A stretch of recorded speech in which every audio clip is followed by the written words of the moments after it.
Hello and welcome back to the It's Only Kids Football podcast. Today's episode is spicy, controversial, borderline group chat meltdown material because he's back. The cage rattler himself, Michael Fox, former Peterborough United Academy coach, teacher by day, developer of proper players by night with the focus on excellence, football academy and football DNA coach, and never afraid to say what everyone else is thinking. And he's not alone. Alongside him is Olly Porteous, 10 years inside Man City's academy system, now helping coaches level up so kids actually enjoy football. Together, they're diving headfirst into the most divisive topics in grassroots football: development, winning, parents, coaches. No one is safe. And as always, I'm joined by my co-host, assistant gaffer and voice of reason, Mike Clark, making sure we ask what every coach at home is shouting at their phone. Lads, welcome to the podcast. Hello, mate. Foxy, what are you saying? You've been getting it this week, haven't you, mate? Yeah, the phone has been beeping. The phone has been beeping, but it's all good. All good discussions, mate. I'm glad you're enjoying it. Wait, what? Listen, this is for any listeners as well, right? If you message me the stupidity with which you message him, I will not respond to you. Michael, why do you respond to these people? They are talking absolute nonsense. They don't know what they're saying. Why do you respond to them? I think it's actually good to spark a bit of debate and conversations, mate. Like I said, the obviously the retreat rule got a great sort of discussion going on in the comment section, and then obviously the academy one. A few people had a few things to say about that, didn't they? But no, but I just want to get on that, right? So the retreat rule, I don't mind, right? That is a debate. I'm all for that. But when you say the thing that people literally took it, that you said that no academy child had ever missed a one-on-one in the history of football because you were generalising to make a point, that actually blows my mind. And that someone took it, that you also said by that very, very simple sentence, that there were no good children in grassroots football and that every kid in academy football deserved to be there. I just don't understand how people's brains work. How have you read that much in to what you said? I was sitting there getting annoyed. We're going to be recording another pod and I'm going to be picking a few comments out because those guys are going to get lit up by me. But we've got some other stuff to talk to you about. Now, before I get into that, there's a quick one.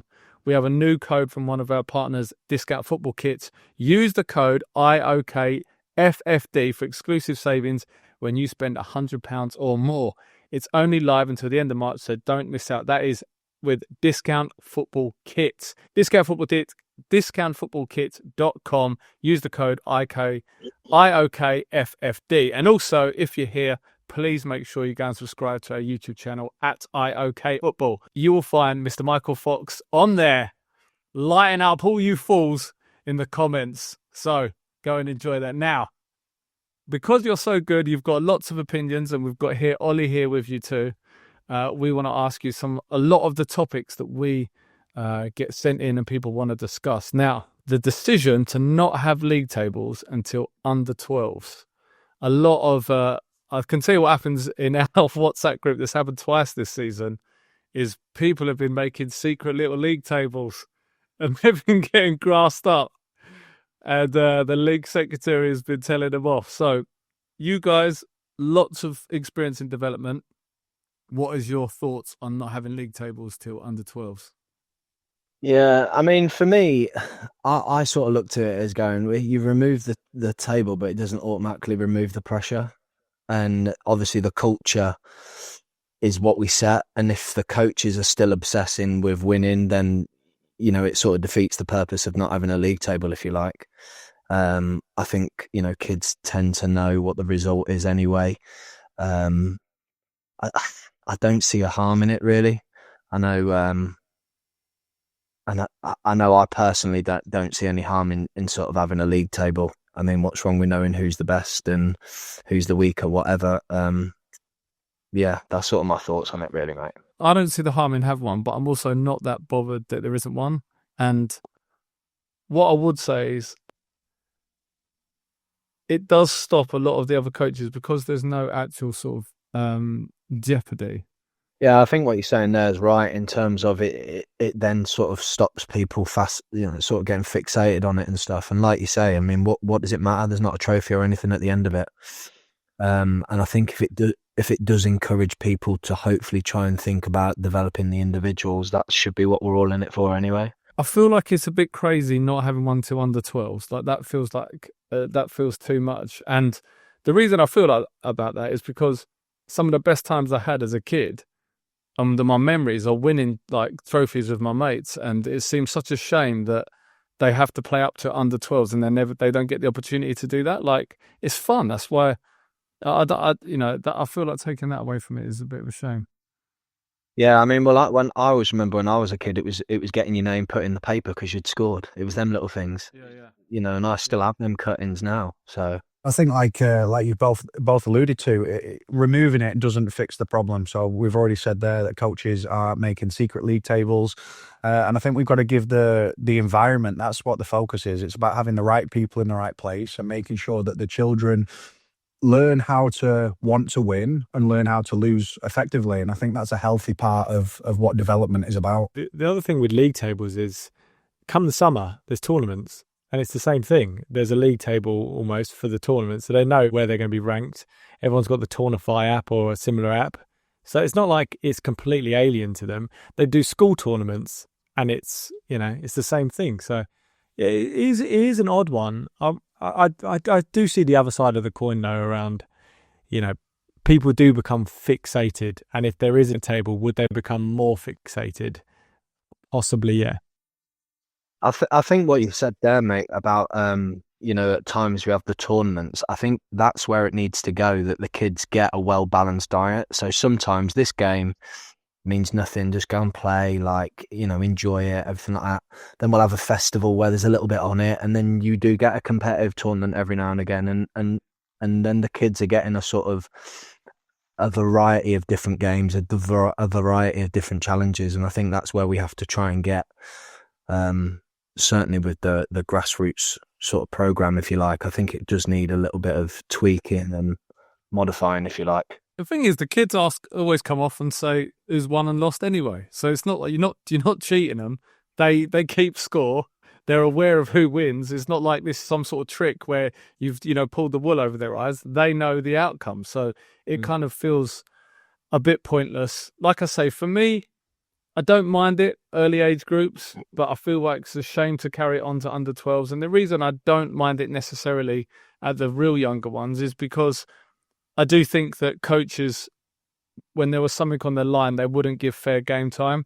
And I count myself almost in that. Like, I feel like I would be very difficult for me to stop my own ego getting in the way, no matter how meaningless and how young the boys were. So I kind of like it early on, but I think it's silly taking it to under 12s. Quick one for the coaches and volunteers listening. If you're sorting kits for a grassroots team, you'll know the pain.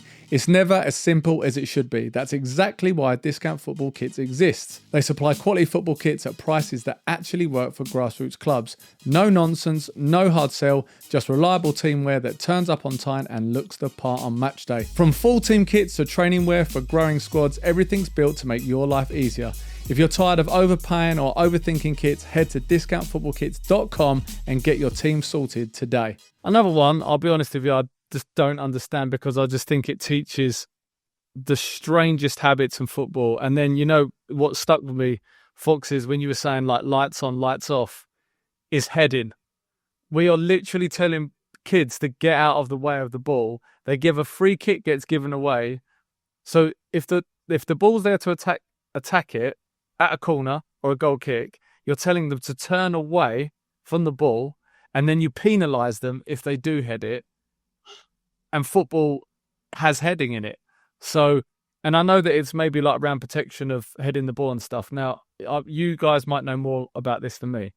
If you're in an academy or whatever and you're playing football X amount, then maybe I can see that maybe heading the ball too much as a kid, maybe there's some sort of protection of the brain and head and whatnot.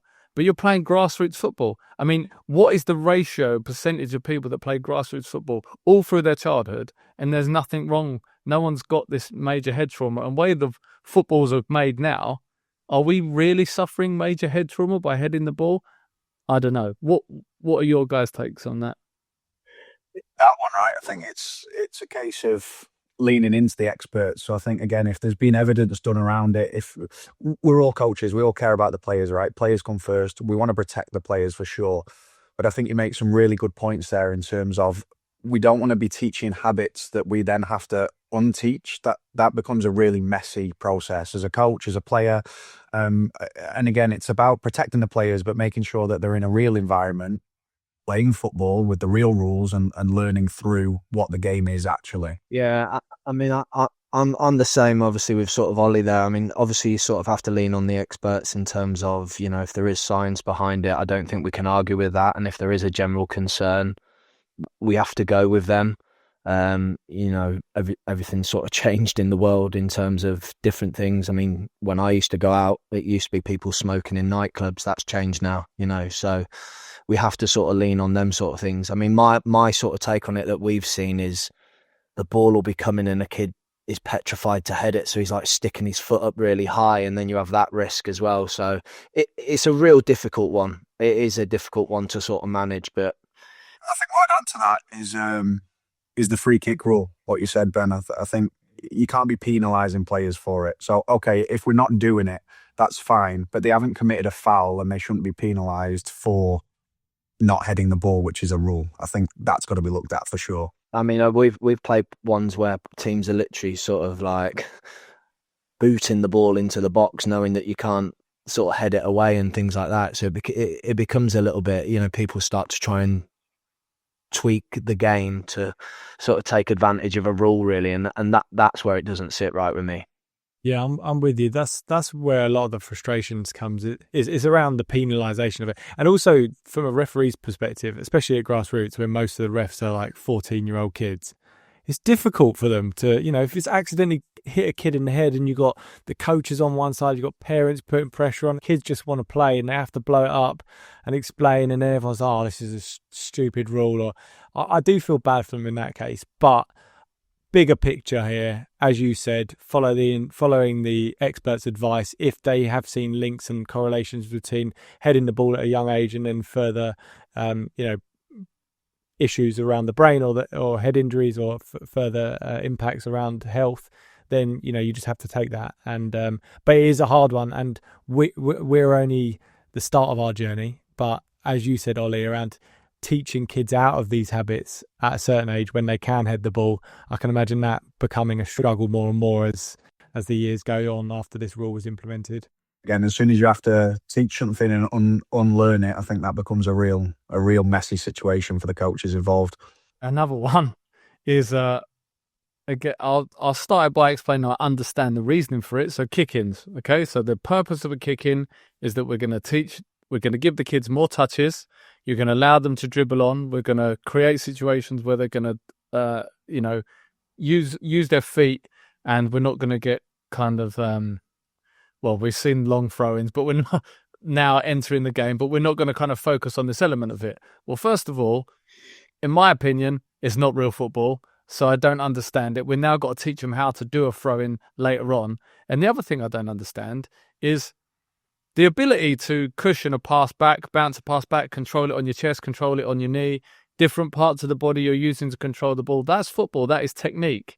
That is, dealing with the ball when you're receiving the ball like that in the air, holding a player off. These are all technical aspects of the game, but we're not going to allow the children to do it. And then what happens and what we see is we now have the kick in like a corner. So now kids are just smashing the ball from everywhere and treating it like it's a corner. Or, this one kid gets isolated 1v1. There's not much we can do because he's got to back off and let the kid come on. And then if that kid's fast, he kicks the ball past him, runs around him. And what have we learned there? Like, in my opinion, I understand it, but I also don't understand it. Look, I think with the points that you've raised and the discussions that we've had so far, I think that the thing that's jumping to my mind is that we jump into extremes in every scenario. So it's heading or no heading, it's kick-ins or it's throw-ins. I think we've got to lean into variety and finding balance and variety when we're trying to develop the children. So again, I can see the benefit of kick-ins, and some of the best experiences I've had of when I've been on tour, and it feels like teams from abroad have had more of that street football feel to themselves. They get on with it. The ball, the hand is on the ball. It's straight back in play. There's no moaning. There's no waiting around. It's intense. It's quick. There's quick decisions going on. And I think that's probably why the decision's been made in terms of let's start doing kick-ins to make sure that we get more touches, that the ball does spend more time in play than it does out of it. But the same thing happens when we talked about heading, in terms of you can't just cancel it and say, okay, well, we're not going to teach how to throw a ball properly. And we're now going further and further away from real football. And in essence, that's what we're trying to develop in the children. So they've got to understand it. So I think the answer is variety and it's balance, and it's finding what works and making the right decision for the players that are in front of you in that moment. And then using your knowledge and your experience as a coach to slide up and down these different practice designs, different rules, different ways of coaching to allow them to have all of the experiences. So when they do have to step onto a quote unquote real football match, they've had a wide range of experiences and the best equipped to learn and to play. What I would hate to see is it going into the corners, like you said. That isn't the reason that it was brought in. The reason it was brought in is to keep the ball in play more and to make it a higher speed game. If it's going away from that, then it needs looking at again. Yeah, absolutely. So, like, Olly, you made, like, for me, a really pertinent point, which is there's context, nuance, and grey areas to all of this, right? I absolutely hate the approach which we often see on social media. I know we were joking at the start, which was like it's either black or it's white, and quite not almost always. Actually, we're somewhere in the middle where there's some sort of solution. There's good points, there's bad points, and we have definitely seen advantages with the kick-ins. If you take it quickly, you know, like you say, hand on the ball, play quickly. Like when we love it, if you always hear us on our VO, which is constantly play quick, like play fast, don't let them settle. But then we have played teams where they are literally launching the ball, so they get a kick in their own half. All their boys push into the box, and their strategy is smash the ball into the box. And you're like, well, what is anyone learning here? Like, we are going with this is the opposite of why the rule was being used. And I know that's down to the responsibility of the coach to encourage a certain type of play and a certain way to do things. But ultimately, adults are going to try and win games. And, you know, that is fundamentally what gets in. So I do like kick-ins, but I just find it weird that the throw-in is not seen as a skill. And I don't mean the actual act of throwing it, but I always think like some of the most difficult times to control the ball is when you receive that throw-in and you got to volley it back. You know, I always remember in training those little drills where you sort of run round either side of the cone and you're punching it back into someone who's serving it to chest control and that kind of thing. Go Cardless makes collecting payments simple with automatic direct debit. Membership fees come in on time every month without watching parents dig through their pockets only to find a crisp packet or race into the cash point while you wait in the rain. There's no more, I'll give it to you next week. You can just drop a link into your WhatsApp group and bingo, payments are sorted. It handles the admin too, automatically keeping track of who's paid, what's outstanding, and retrying any payments that didn't go through, helping your club keep a steady cash flow for pitch hire, kits, and equipment. You can even pause or adjust payments when families need flexibility, keeping your club supportive and inclusive. Go Cardless takes care of the money so you can focus on running great sessions and growing your club. Coming in this year, everyone is well aware, 3v3. My son will be my youngest will be part of the first intake to play 3v3. Lots of opinions, lots of misinformation, lots of misunderstanding. We've had a lot of people on here. Mainly, actually, to be honest, we've only had people on here that are for it. We want to hear what your guys' thoughts are on the 3v3 format. Yeah, I mean, how long have we got? My thing with the 3v3 is I feel like it should have been in addition to, not instead of. So, you know, on paper it sounds great, more touches, more duels, you know, more goals, but is it really going to be like that is my sort of concern. We play small-sided games at the end of every session with, you know, target goals, if you like, and the ball is off the pitch a lot. You've obviously then got the trade-off to that kids are no longer striking the ball to get shots off. You're not going to be having the goalkeepers in goals. I know they're sort of a a rare breed at that age, but there are some kids that like being a goalkeeper. I mean, we've actually got some inflatable pitches that we do host 3v3 little events and festivals in, and you do then get them higher returns, which they're after in terms of more duels and things like that. The biggest takeaway I've taken from the 3v3s is that emotions are incredibly high during that. So that's not just from players. Obviously, it's an emotional roller coaster for them because there's more goals going in, more duels. It's also parents on the sideline, which is a bit of a concern.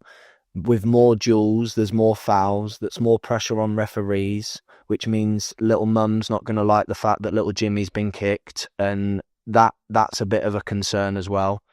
But yeah, I just feel it could have been, like I said at the start, in addition to, not instead of. So like we've done many a times with our match days when we've had little friendlies, and we'll get the younger, like our under sevens, we'd get a team in, they'd arrive and we'd play a 3v3 for 20 minutes against their team, mix them all up, whatever, our 3 versus their 3, then mix it up a little bit with the other ones, and then play a 5v5.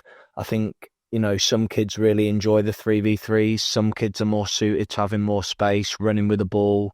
The trade-offs as well, that we're not going to have the ball striking with kids striking a ball at a goal because they've got these little target goals now, so they sort of over dribble trying to pass it into a goal rather than shooting. So yeah, there's lots of sort of trade-offs. I think it sounds great on paper, but my concern is the ball actually going to be on the pitch enough? Because you're going to have coaches there with 10 footballs ready to get them back on the pitch, and it's all them things for me that I sort of worry about. The one thing also I was going to say, we had a few messages about this, is people are going to skip age groups to miss it out. I had a lot of messages about that, and also so they don't get stuck in 5s as well. They're going to skip age groups to get straight into 7s and stuff like that. Like how, when you think about that logistically, that problem, like what does the FA do to counter the fact that people just go, right, cool, we'll just play a year up? So my thing on that was that they don't truly believe in it if they're allowing teams to do it. It shouldn't be an option. If I truly believe that this is the best format for our kids to develop, you're not playing up. It's as simple as that. So I wonder if part of it is, almost delay tactics, because as we've mentioned here, right, you've got the inflatables. Very lucky to have that, like the inflatable pitches. We've played a tournament of 3v3 inflatables, and it was brilliant. The ball is in play most of the time. It's fantastic, but you've got to be pretty lucky to have these things. And not every club, certainly not every team's going to have them. So if you don't, then and the balls are flying around all over the place. It's not great. So I wonder if part of the reason why they are allowing it is just to buy them a bit more time and get this thing properly in place and resourced properly across the country. Yeah, I mean, if like your local league turned around and said, look, we've got a central hub, we've bought 12 of these inflatable pitches and we're going to host them at this venue and you're all going to come in, I get it. You will get them higher trade-offs in terms of loads more duels, the ball's in play more and all that. Then you're going, yeah, do you know what? They've really thought about this. They really mean it. But if you're allowing teams to play up and miss it out, I just don't think it's right. The other problem for me is the logistics and space, right? So one of the coaches that does my son's football on a Saturday, he's like a Spurs scout and he does loads of coaching in the area, and he's all involved with our club, getting the teams ready for 3v3. And he was telling me that they're thinking about doing squads of 7. So you have 2 3v3 pitches, so 2 games are going on simultaneously, and then they're going to set up another 1v1 to the side of the pitch. Okay, so now you then need, and there's no refs, right? So you've got parents or coaches or whoever trying to observe 2 games simultaneously going on, and then a 1v1 as well that is happening. So, I mean, that's going to be chaos. How do you monitor that? If the coaches are monitoring the game and there's no refs, there's no way, absolutely no way, there's not going to be arguments between parents and coaches about who wins, was that a foul or not. I just think it is inviting trouble for all the benefits of more touches and etc. And, you know, like you say, more decision making, I just can't see how it works logistically. Yeah, I think Foxy summed it up really nicely in terms of it looks really good on paper, more touches, more duels, more goals, but how do we actually implement it and what does that look like, I think is a completely different story. And it isn't necessarily the format that is the issue. We've got to make sure that the environment's correct, that it's being coached in the right way, that the parents are being told and educated on how to behave. And then that the players are put first and they're the priority in terms of what is going on. So, yes, there's so many benefits of 3v3. You'll see me do it in almost every session that I've coached. But we don't do it in isolation. We do it alongside larger formats. And it's that variety and it's that exposure to different things that help players develop properly. I think that's spot on from both, really. It's quite a balanced view, unlike a lot of the social media comments that we get. Quick break. Before we dive back into the episode, we want to take a moment to help you level up your coaching game with the help of Football DNA, the ultimate coaching platform that's been a game changer for us. What do we love about it? It's super easy to use, saves us loads of time, and best of all, it doesn't just show you how to set up a practice, it teaches you how to coach it properly. And that's the key. The sessions are put together by top level coaches. We're talking first team staff at clubs like Celtic, Crystal Palace and West Ham. Proper pedigree. You get videos, diagrams, full explanations, downloadable PDFs, and if you need it, a full 36-week training plan tailored to the age group you are coaching. Our lads have loved the sessions. It's made our lives easier, improved our coaching, and taught us loads. Now we genuinely look forward to training and developing our players. Check it out at footballdna.co.uk. That's footballdna.co.uk, or you can download the app. Just search Football DNA. Trust us now, and you'll thank us later. We had another message come in. Actually, I thought it was an interesting one because it's genuinely something I've never thought of ever. But I think we've been super lucky where we are in terms of, we mentioned facilities as well, right? With the 3v3s having inflatable pitches, etc. But one question I wanted to pose to you was around moving the football season to the summer because of all of the matches that get called off because of the weather, especially obviously on grass pitches. Safety comes first now. When we used to play back in the day, you just play in a waterlogged pitch most of the time. It'd have to be pretty bad for it to be called off. Whereas now, most games are called off a lot easier, a lot sooner when the weather's pretty bad. And then not everyone is as lucky as say we are to have the 4G pitches. So, just your view on changing it, or even for certain locations around the country being a bit more flexible when you can play the season games. It's a difficult one, I think, because obviously I think you then change it and then people start moaning that it's too hot to play. I know from being a PE teacher that we have this small window where the weather's okay. Sometimes it's too cold for the kids and sometimes it's too hot. We've got this little temperature between about 10 and 16 degrees where they just generally get on with it. And obviously when we have had the warmer months, the pitches are rock hard. So then you'd probably have that argument as well. So it's a real tough one. I mean, ideally, there'd be more funding put into the grassroots game in terms of providing more artificial pitches. And I think you've only got to look at how many have been built in the last sort of 5 to 10 years to probably go, this won't be an issue in another decade or so.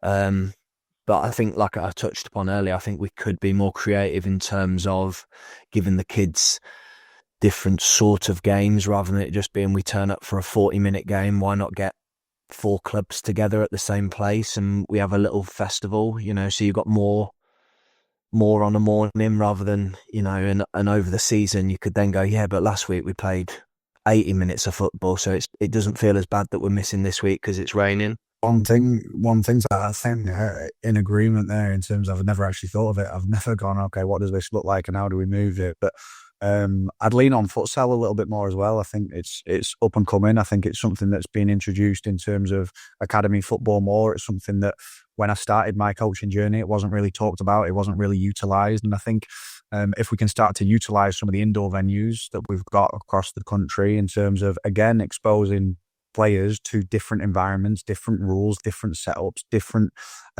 problems that they've got to solve, I think that would massively help. So again, the answer isn't to just go to futsal or just to move everything to summer. It's about taking that wider approach in terms of, right, what can we do here to make sure that we're prioritising playing time on the pitches, and in the winter months when games are getting cancelled, what is the solution to that? And I think I'll always be a voice for let's pump more money in and boost the facilities. I think that's something that leading as a football country as we are, that's something that has to be a focus. Such a good point. I hadn't really thought about that either. Again, it's just a question I've just never given much time to thinking about. But yeah, you could imagine, especially on the weekends, the amount of, like, folks, you're a school teacher, amount of facilities in schools. Obviously, that's going to come with a whole host of additional challenges in getting into schools on weekends, especially if it's almost a random, grassroots football team going into that. But I'm sure there's creative ways of doing this, and it might not be right for everyone. It's definitely not going to be a perfect solution, but I think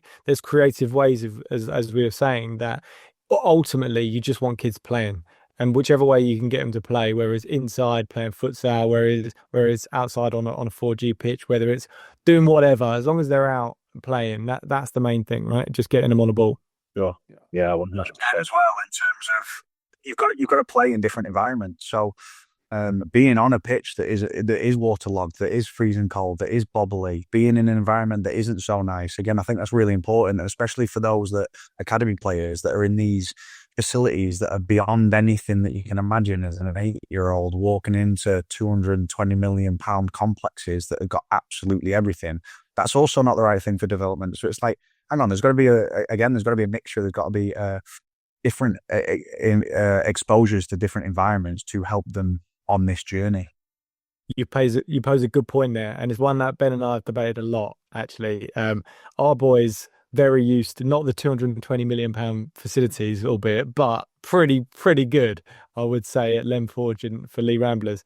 Pretty amazing, actually. But they're very used to that. It's a carpet. It's 4G pitch. They play phenomenally well. It's a passing team, and if they actually want to pass, if they do pass, we play so well on that type of environment, as you're saying. Get onto a grass pitch. If it's a bit muddy, the grass is a bit longer, it's not necessarily the same. And we've found that the roles do reverse as well. Other teams that are used to a grass pitch and it slows it down a little bit, and they come onto a 4G pitch and it's super quick. That types of mixing up the environments you do get with Grassroots in particular, where you're playing different teams each week. In our league, most of the teams are actually in the Lee Rambler setup, so everyone is on a 4G pitch most of the time. So it's a bit different. But I've wondered your views on that. Is it a good thing? Is it a bad thing? Do you think it should make a difference? And have you seen it make a difference with the kids that you're coaching?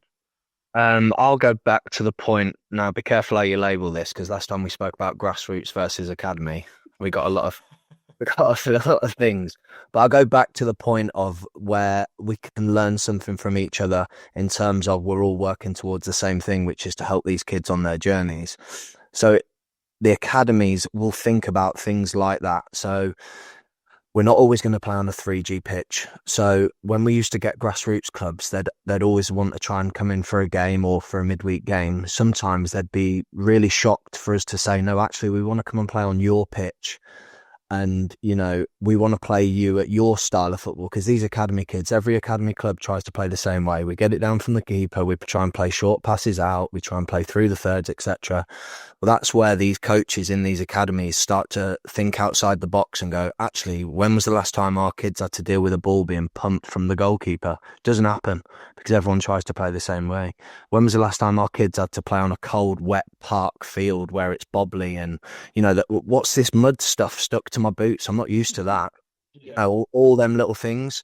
And I think that's where we've got to try and expose the kids to so many different things. I mean, some of the academies actually had like sand pits where the kids would play in sand pits. Do you know what I mean? Like the Brazilians. Brilliant. How good's that for their development? Yeah, I love all that. That is, I think the players, I mean, how many Brazilians I know we always go back to the Brazilians, and it's kind of it's kind of a cliche reference, and not only to the fact that, we're talking about a very specific type of environment and conditions and players and whatnot, but learning to play on the street with difficult conditions, not the right footwear, not the right ball, etc. Is then when you get onto a nice pitch and you've got nice boots on and whatnot, then it all should feel a little bit easier. So I'm all for that exposure to different environments, and all the way through this conversation, what is quite clear, and I said it to Olly, was there's no black and white. It's lots of nuanced context and lots of grey area in the middle, and also it just requires a little bit more thought. It kind of feels like we want to take the path of least resistance, when actually maybe if there's a little bit more work put in terms of solutions and ideas, and being a little bit more open-minded to what we could do, it would actually be better for player development. But that is messy. That takes thought. That takes process.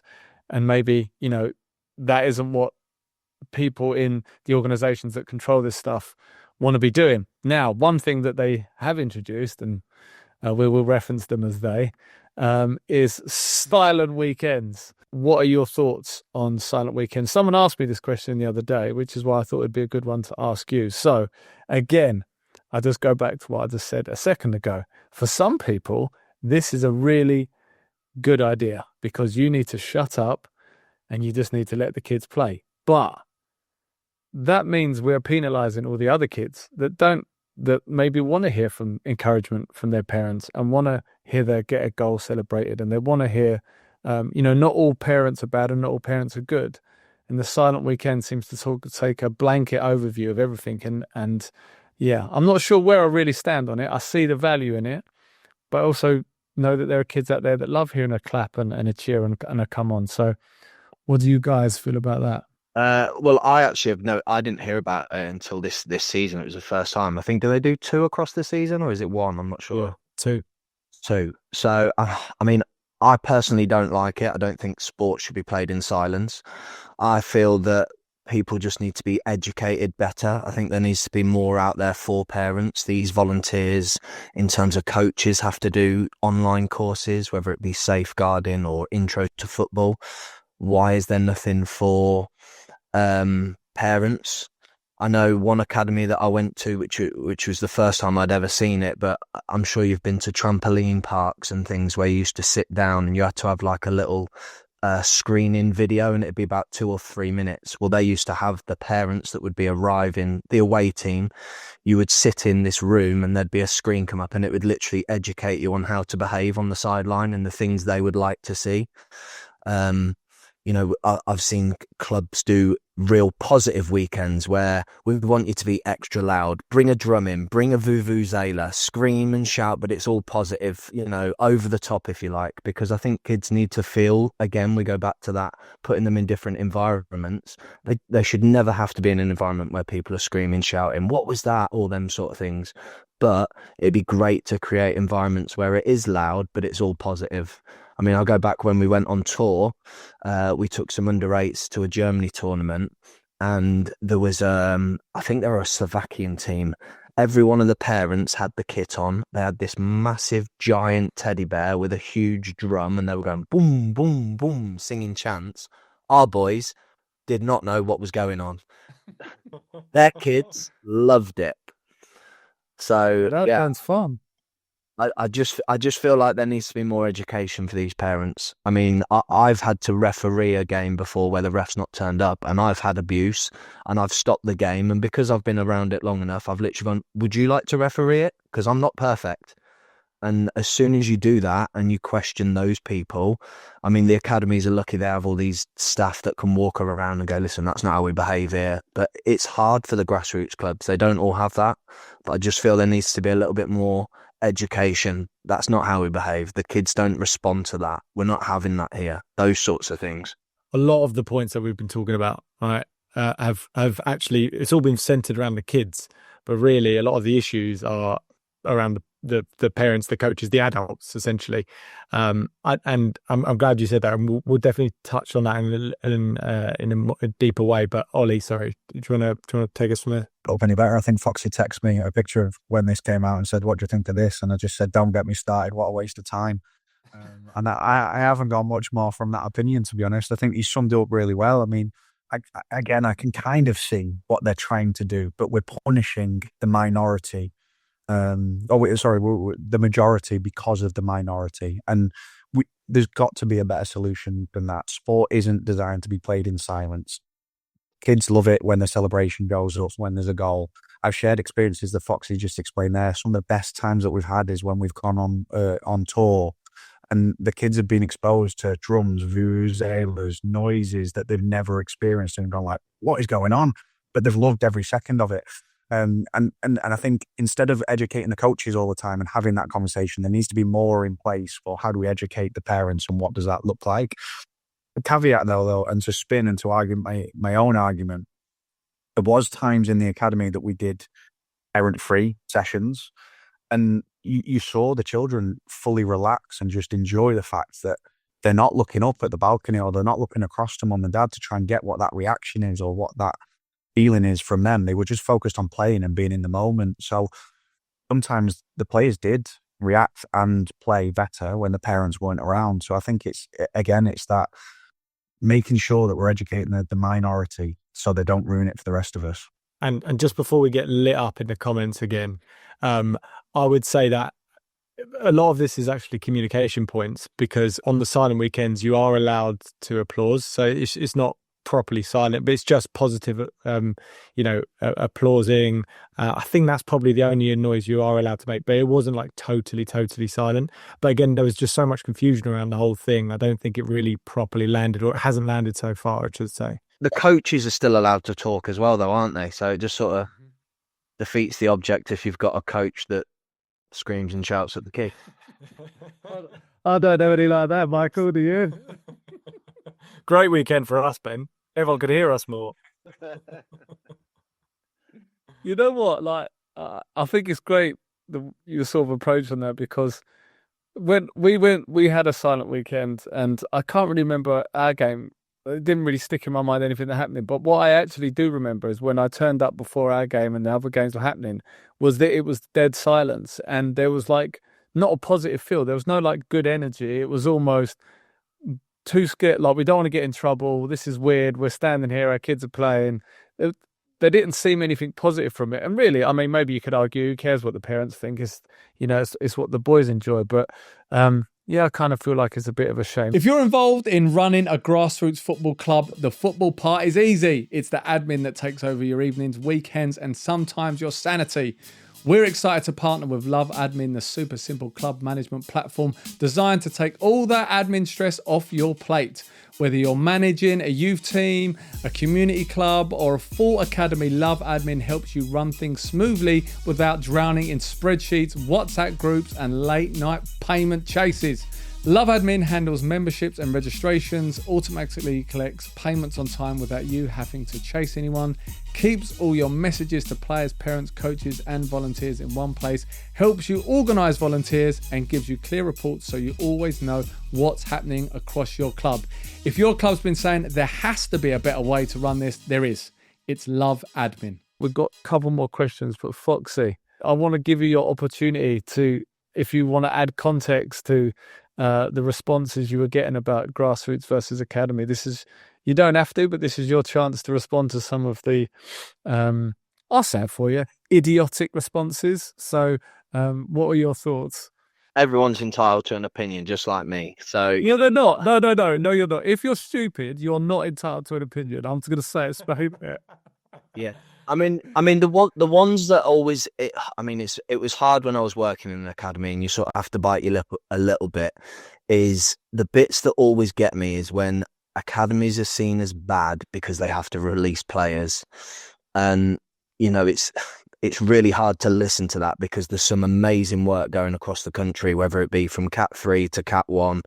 It's unbelievable the sort of things they get. They're, not only are they getting high level training, they get these UEFA qualified coaches, they get sports science, they get, international fixtures, they get taken on tour, they get going, stopovers, they get stuff that you would only dream of.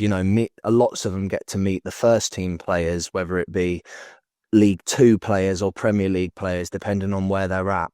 It's these sorts of things that live with them for a lifetime. And, just because it's not all about producing professionals, they're developing really strong, resilient people. And I know it's horrible being released, but it happens in so many walks of life. Like my brother's in the West End. He's had audition after audition after audition where he gets told, no. He's had some where you literally open the door and they'll go, no, he has to close it again. Do you know, that's brutal.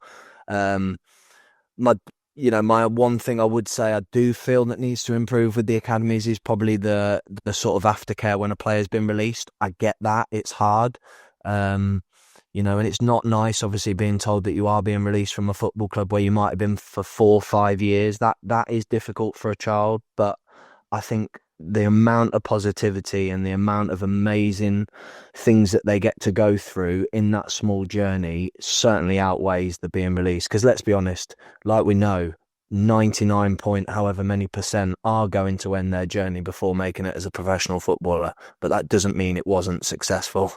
They've still got to, they've still learnt so much along the way, and they're just in an environment where they're playing against players that are the similar ability, So, yeah, that's my only thing. I'd argue, you can't jeopardise academies because they have to release players.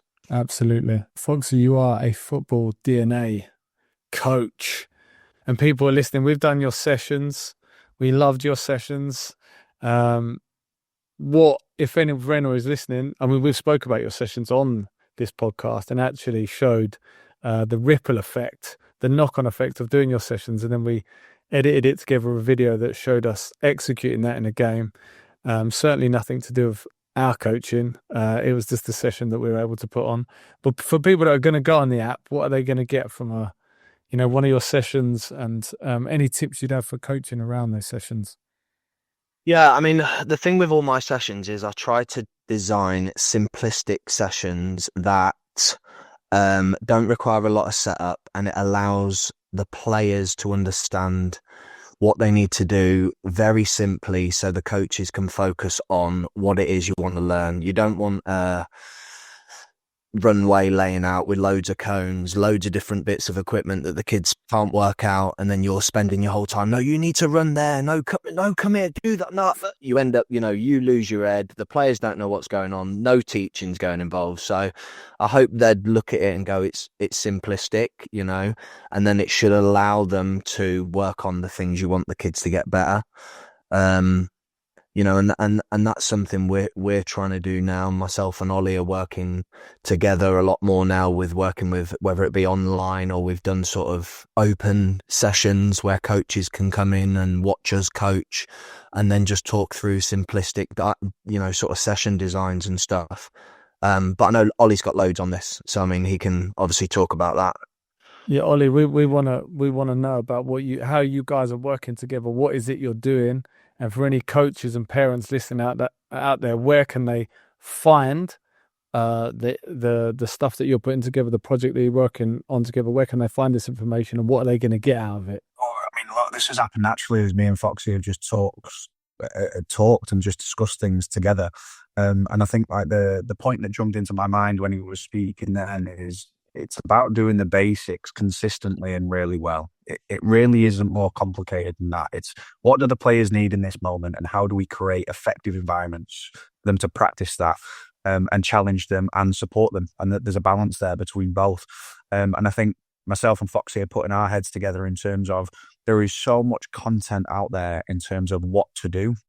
You can go and get thousands of drills, but how do you actually deliver it? How do you coach it? How do you adapt it to put it into your own environment? And I think there's a gap there that's missing. And I think that's where Foxy and myself are trying to come in and support coaches at all levels to say, look, there are some things that we've picked up from working in academies, from working around really good coaches, from working in different environments that we can help you to discover, to learn, to be able to implement in your own environment to transform the quality of your own sessions. So where do they go to find us? I mean, it's all on social media at the moment. So go and give both of us a follow and see some of the bits that we're doing. And that's where you can pick up some of that knowledge. I mean, that's certainly something that Ben and I are going to be looking at for sure. We're going to be checking out on the socials because I think that is so fundamental. We've spoken so much about the kids, like I said, and keep bringing it back to the parents, keep bringing it back to the coaches. And what you're doing to help the coaches is create an environment, a positive environment. I think that's definitely something that is just so pivotal. It's something that we speak time and time again about being thrust into this position in grassroots football where, you kind of, most of the time, the dads or the mums that put their hands up, they're like, okay, I think I know enough to do this. And then you start doing it and you think, shit, what the hell am I actually doing here? And support like this is perfect because it's real. It's not off a screen. It's not completely polished. It's real conversation. It's real advice. So that's definitely something that I know that we personally would find massively beneficial, and I'm sure thousands of others would as well. Absolutely. And we know that Michael Fox will respond, good or bad. This man will get back to you. But like the point you're saying, and this is a massive, massive core component, and why we do this podcast is why we started it, is why we did it. We are trying to create a community where you can speak to one another about the problems that you're having, the struggles, what you're not getting, what you're unable to do, not the fear of like being cancelled, judged, etc. Don't worry about looking crap, stupid, whatever. You talk to another coach or dad, you either have a relatable conversation or you share an idea that you've got from someone else that helps you do it. And I've said this time and again, and what you're saying, anyone, and obviously this is not to be taken literally, but anyone can put a session together in terms of, here's a diagram, put the drills in this, whatever, but coaching it is different. And that is about communication. Another one of the things I always think that you never get taught when you're coaching. What about when it breaks down? What when it goes wrong? What about when not enough players turn up? What about when they're not getting success and you don't know how to change it to adapt the drill so that people start getting success? That's proper coaching, understanding why it's going wrong and being able to show it. And not only show it, but can you communicate it? When a kid asks you a question, are you going to give them an answer that you'd give to an adult, or are you going to give them an answer to that kid? And this kid learns different to that kid. So what you say to him might make no sense to this one. And there's all these things that people put their hand up and they're like, yeah, I can do that. That's no problem. And then you get out there and you're like, oh my God, I don't know actually how to do this. And that is why having access to you guys, being able to talk to you guys, would be so beneficial, because you're learning from people that have had years and years and years of boots on the grass. And that's what people need to hear. And also, I love the fact that you're coaching grassroots kids and it's not just academy level kids. So you understand the nuances of those differences. Last thing I want to say to you guys, social accounts, websites, books, whatever, this is your chance. Promote it to the people that are listening. All right, is the social media channel. So again, at Olly Porteous for myself, and then Foxy for yours, the Foxy Academy stuff. I think that's where people have got to go for that. And then in terms of jumping on and discussing some of the things that we've discussed in more detail and everything that we've jumped into tonight, there's a community. So I've got a free community for coaches. I think we've got about 350 coaches now in there, and some of the conversations on a weekly basis are exactly what you've just described, Ben. They're fantastic in terms of sharing ideas, problem solving, and again, it's not just about noise, it's about actually helping solve the problems that coaches are facing. And then also some paid community bits that I do in terms of 90-day accelerators, or how to plan your session effectively, how to deliver your session in your own environment and what that looks like. So people can jump that, and if you're happy, we'll drop a link into the bottom of this, and that's where they can go and find it all. Yeah, like I said, I don't think you mentioned your books there, Ollie, either. But like I say, for someone, even myself, that's been in and around it for 20 years nearly, the books you've put together in terms of different sort of areas of planning sessions and developing as a coach, they're gold dust for anyone out there. There's some really good nuggets in there, so definitely worth having a look at them. They're really, really good. And I think some of those titles will give me some pelters, won't they? Football isn't fun. I'll probably cause some social media comment. That's what we want. Don't get me started on that. We want some clickbait, Ollie. We want some clickbait here.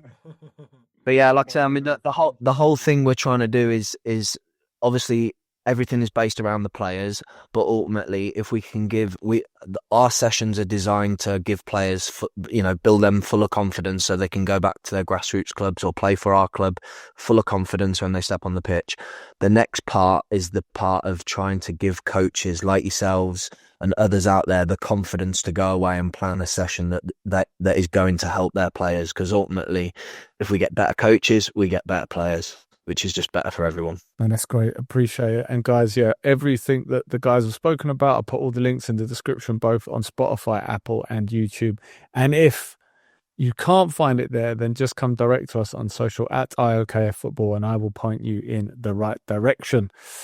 Boys, thanks ever so much for coming on. For the viewers at home, you will never know the stress that we went through to get this podcast out to you.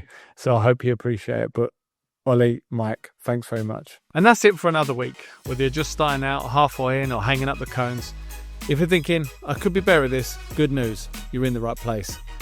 And this pod's all about real talk. No judging, no cancelling, just coaches and parents helping each other, from running great sessions to stopping kids from wrestling while you're trying to explain a drill.